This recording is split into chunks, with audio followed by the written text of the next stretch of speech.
Hello and welcome back to Futbol Mundial, the show which gives you a break from the usual smug tools who present on this channel and instead brings you all the best stories from the global game. Thanks yes, for that, Pat. And this week we have some real romance of the Cup in Chile, chaos in California, and a Spanish striker who's prolific in more ways than one. Ooh. Blow the whistle, McCubbin. Yeah. But sadly, we start this week with a horrific story in Brazil. Last Saturday, Daniel Correa Freitas, a Sao Paulo player on loan at São Bento, was found dead in a bush in the city of São José dos Pinhais in the south of the country. He had been murdered. The 24-year-old attacking midfielder, who was known as Daniel, came through the academies of Cruzeiro and Botafogo before moving to Sao Paulo in 2015. Yes, and according to local reports, Daniel might have fallen afoul of a criminal gang as his body was found almost decapitated and with his penis missing in an area often used for the disposal of corpses. Daniel's former clubs offered public letters of condolence to his friends and family, and we at Football Daily would like to add our sympathy to theirs. We hope the horrible crime is solved as soon as possible. Moving on to a brighter theme now, but staying in South America, Chile saw a truly magical moment this week during a top-flight match between Everton, no, obviously not that one, and Antofagasta.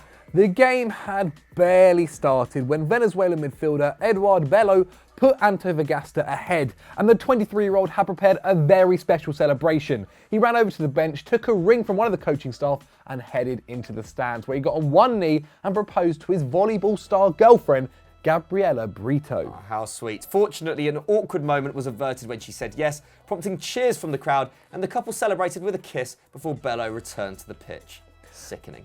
The referee was not so pleased though, handing Bello a yellow card for time wasting, and his day only got more eventful from there. He scored again in the second half before breaking his fibula and the rest of the game from the treatment room as his side went to lose 3-2.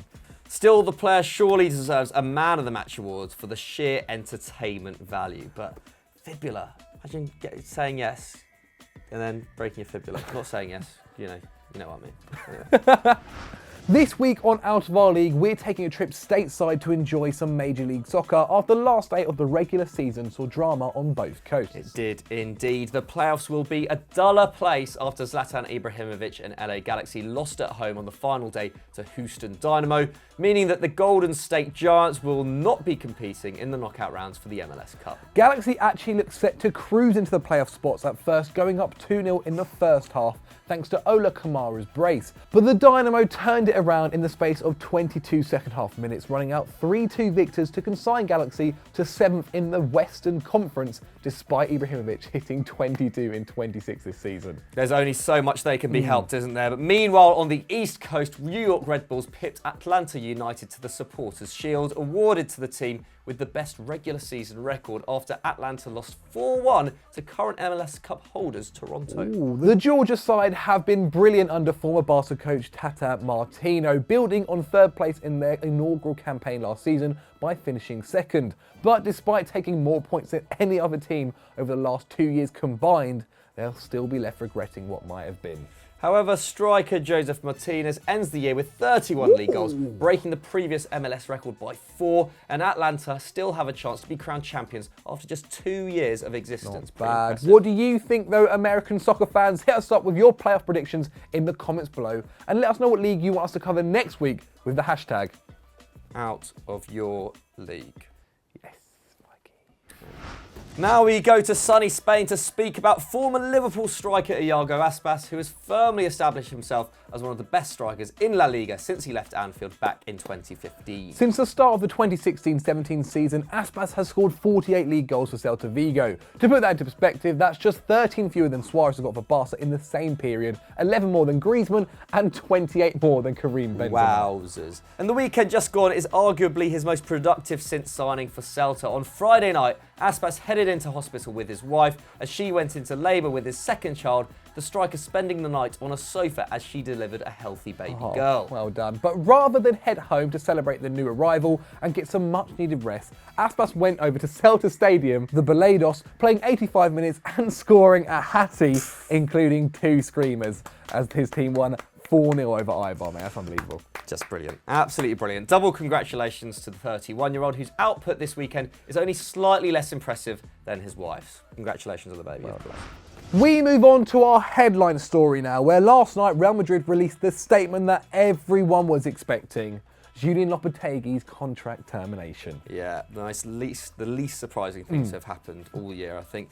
Los Blancos confirmed his departure while also stating they understand they have been underperforming recently, with Santiago Solari taking over as interim manager for the time being. There were rumours that Antonio Conte would take over, however, the odds have been slashed after claims the Italian-feared players wouldn't welcome his appointment. Ooh, that comes after Sergio Ramos said in an interview, respect is won, it's not imposed, then going on to say the management of the dressing room is more important than the technical knowledge of the manager. Good God. The new frontrunner for the Real dugout, it's Mauricio Pochettino, who seems to be laying down foundations to leave Spurs, with the Argentine telling reporters this season so far, it's strange because my feeling is the worst feeling I've had in the 5 years that I've been here. But before people go too overboard with replacements, even Guti and Bobby Martinez is being linked there, so who knows what will happen. But who do you think will be manager by January, and what do Real need to do to improve? Let us know in the comments below.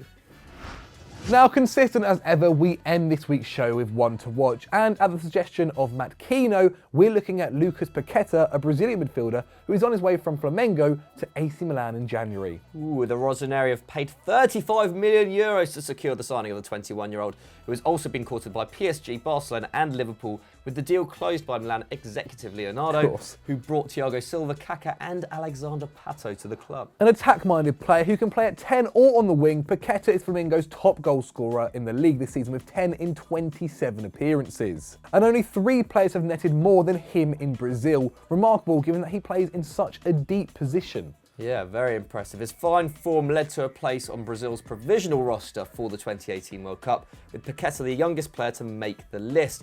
And though he didn't end up going to Russia, he earned his first 2 senior caps in September. Fair play. Milan have now signed 21 senior players since the start of the 2017-18 season, with 10 of those under 25. They'll hope that Paqueta can replicate the success of previous Brazilian imports and power a surge into the Champions League places next May.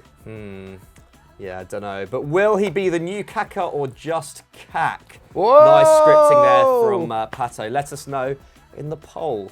Kaká or Kak? You know, in Arabic or French, Kaká means poo. And in Spanish. Learn something new every day.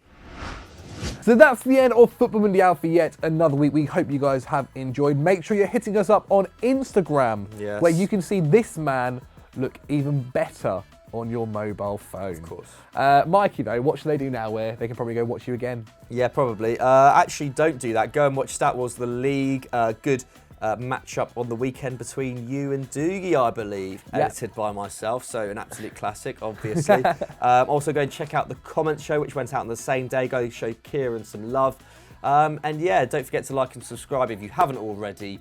Don't forget to like the video. I've just said that already. Anyway, see you next week. Hope you have a nice week. And happy Halloween. Oh, yeah. Didn't do anything Halloween-y for the episode, so I'm sorry. Yeah? Yeah? Perfect. So you say, can you whistle normally? Yeah, so you're just basically doing that, but with the gap between your tongue and your kind of teeth. But you're pushing your fingers far too far. I don't know, it's different for everyone, actually. I can't.